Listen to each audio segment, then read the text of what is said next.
mengingatkan pada adik-adik semua sebuah fase yang sudah dilewati oleh Indonesia. Kata kuncinya satu. Kita berhasil menjadi satu bangsa di tahun 1928 ketika kita memutuskan menggunakan bahasa persatuan, bahasa Indonesia, mendeklarasikan bangsa kita bangsa Indonesia, dan menyatakan tumpah darah kita tumpah darah tanah air Indonesia. Ini memutuskan satu bangsa ini dahsyat karena menyepakati bahasa bersama. Bahasa persatuan itu luar biasa. Tanpa bahasa persatuan, hari ini parlemen kita, DPR kita, pemerintahan kita kalau berdiskusi mungkin perlu penerjemah. Anda lihat Uni Eropa.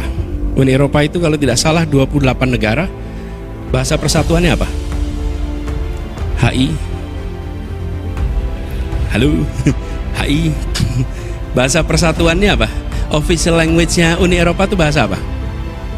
Inggris? Hah? Inggris sudah keluar loh. Bahasa Prancis. Kira-kira orang Jerman mau nggak pakai bahasa Prancis? Enggak. Jadi bahasa persatuannya apa? Teman-teman sekalian, bahasa resmi Uni Eropa ada 23 bahasa. Oke? Dan setiap kali parlemen Eropa berkumpul, mereka semua pasang headset di kepalanya masing-masing. Anies Baswedan berbicara mengenai esensi dari peristiwa Sumpah Pemuda. Anies mengatakan, di masa itu, para pemuda dari berbagai suku bersatu melawan kolonialisme. Pelajaran penting Sumpah Pemuda yang jarang disadari, pemuda masa itu telah berhasil menghadapi ketidakadilan. Mereka sadar kemerdekaan sejati akan dicapai saat yang beda latar belakang bersedia bersatu dalam tujuan. Itulah esensi Sumpah Pemuda. Teman-teman sekalian, bahasa resmi Uni Eropa ada 23 bahasa. Oke? Dan setiap kali parlemen Eropa berkumpul, mereka semua pasang headset di kepalanya masing-masing. Oke? Mereka tidak bisa menyepakati satu bahasa. Itu artinya apa? Mereka tidak akan mungkin punya kekuatan militer yang hebat, karena tidak mungkin komandan dan pasukan pakai penerjemah untuk operasi lea. Betul tidak?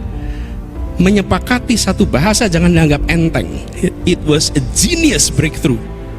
Dan bahasa yang disepakati bukan bahasa yang penggunanya paling banyak. Bahasa yang disepakati adalah bahasa Melayu kepulauan yang kita sebut sekarang bahasa Indonesia, dan diperkaya dari seluruh bahasa dari berbagai daerah sehingga sekarang menjadi bahasa Indonesia. Sekedar catatan, Pasar Senen di Jakarta pada tahun 30-an adalah tempat kursus bahasa Indonesia bagi siapapun yang ingin menjadi orang Indonesia. Karena jadi Indonesia ditandai dengan kemampuan berbicara dalam bahasa Indonesia. Dan uniknya, tetap Sunda, tetap Batak, tetap Manado, tetap Timor, walaupun menjadi Indonesia. Anies kemudian mengibaratkan bangsa Indonesia sebagai persenyawaan. Menurutnya, unsur-unsur bangsa ini bergabung dan membentuk sebuah entitas baru yang disebut Indonesia. Persenyawaan bila diuraikan ke unsur pembentukannya, ia hilang. Sebagai ilustrasi, air itu persenyawaan hidrogen dan oksigen. Keduanya bisa dipisahkan lagi dengan reaksi tertentu. Saat itu tidak ada lagi air. Ini jenius sekali menjadi satu bangsa ini. Saya rasa tidak ditemukan bangsa lain yang memiliki kemampuan membentuk ikatan seperti bangsa Indonesia, kecuali bangsa yang ada di tanah air ini. Jadi ketika tadi Pak Dekan, Pak Ketua Pertama menyatakan ini kuliah kebangsaan, setuju sekali. Bahkan kalau saya boleh usul, Indonesia ini bukan percampuran tapi persenyawaan. Apa bedanya percampuran persenyawaan? Persenyawaan itu adalah bersatunya dua unsur yang kemudian atau dua atau lebih unsur membentuk unsur baru. Ini adalah air. Air ini adalah hasil persenyawaan antara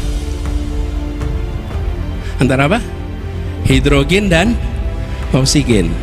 Bukan percampuran. Bedanya, kalau percampuran dia tidak membentuk unsur baru. Kalau persenyawaan, unsur yang terbentuk adalah unsur baru yang berbeda dengan unsur pembentuknya. Itu persenyawaan. Apa yang menarik? Dalam air ada hidrogen. Dalam air ada oksigen. Tapi air bukan hidrogen dan air bukan oksigen. Air adalah entitas baru yang terbentuk. Terlihat tidak Indonesia seperti persenyawaan? Indonesia adalah persenyawaan antara Batak, Sunda, Jawa, Madura, Maluku, Ambon, dan lain-lain, tapi membentuk entitas baru bernama Indonesia. Anies berujar, itu sama halnya dengan pemuda Indonesia yang bersatu melawan penjajah tanpa meninggalkan identitasnya. Bersatu dalam tujuan tidak berarti elemennya hilang. Yang Minang tetap Minang, Sunda tetap Sunda, Bugis tetap Bugis, tidak berubah. Dengan persenyawaan, unsur-unsur itu membentuk entitas baru bernama Indonesia. Indonesia adalah persenyawaan, bersatu dalam tujuan. Anies mengajak agar pemuda Indonesia mensyukuri adanya kebinekaan di Indonesia. Ia meyakini kebinekaan dapat melahirkan keadilan sosial bagi seluruh rakyat Indonesia. Unsur-unsur bangsa ini telah memilih menyatu dalam persenyawaan Indonesia. Persenyawaan ini diperkuat oleh hadirnya keadilan sosial bagi seluruh rakyat Indonesia. Di dalamnya ada unsur pembentuknya, dan unsur pembentuknya tidak hilang identitasnya, tetap hidup. Itulah sebabnya saya membayangkan Indonesia ini sebagai sebuah persenyawaan, dan sudah jadi. Makanya ketika kita sudah jadi persenyawaan, jangan menonjolkan hidrogennya dalam menonjolkan oksigennya, karena itu menegasikan persenyawaan yang sudah dihasilkan. Yang harus ditonjolkan adalah persenyawaan yang dihasilkan, yaitu Indonesia yang setara, yang memberikan kesempatan yang sama kepada semuanya. Jadi ini satu yang pertama. Satu yang kedua adalah kita menjadi satu negara. Ini satu yang kedua. Punya bangsa, punya bahasa, tapi belum punya negara. Dan ini salah satu yang unik dibandingkan negeri-negeri lain. Biasanya terbentuk negara dulu, baru terbentuk bahasa resmi. Ini tidak. 17 tahun sebelum negara terbentuk sudah membentuk bahasa persatuan. Kita tahu menjadi satu negara. Tapi dalam prosesnya Indonesia sempat berubah menjadi sebuah negara federal. Dan kita hari ini menyebutkan NKRI harga mati. NKRI itu tidak pernah ada, maka kita nggak akan pernah bisa bilang negara kesatuan. Jangan pernah lupakan bahwa sempat Indonesia itu, Republik Indonesia menjadi bagian kecil dari sebuah Republik Indonesia Serikat. Republik Indonesia hanya bagian kecil.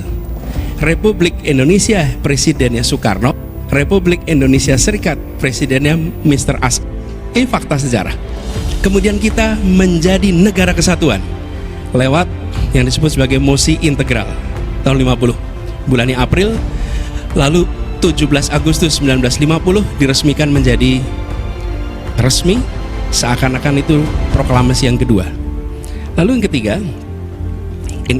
ketiga, satu wilayah, sudah satu bangsa, satu negara, satu teritori. Kenapa? Karena sebelumnya Indonesia itu hanya tanah, tapi tidak air. Perairannya adalah perairan internasional. Antara Jawa dengan Kalimantan itu wilayah internasional. Antara Kalimantan dengan Sulawesi itu wilayah internasional. Yang disebut sebagai Indonesia hanya tanahnya, airnya tidak. Lalu Juanda melakukan deklarasi tahun 57. Kalau peristiwa anekdotnya, katanya Bung Karno ke pelabuhan di Cirebon. Di pelabuhan di Cirebon, Bung Karno menyaksikan kapal-kapal berbendera asing banyak sekali. Kemudian tanya, ini kenapa banyak sekali bendera asing? Ya karena kita ini wilayah airnya perairan internasional, belum diakui. Perjuangannya tidak pendek. Tahun 82 baru UN Clause itu keluar. Dan akhirnya kita diakui sebagai satu tanah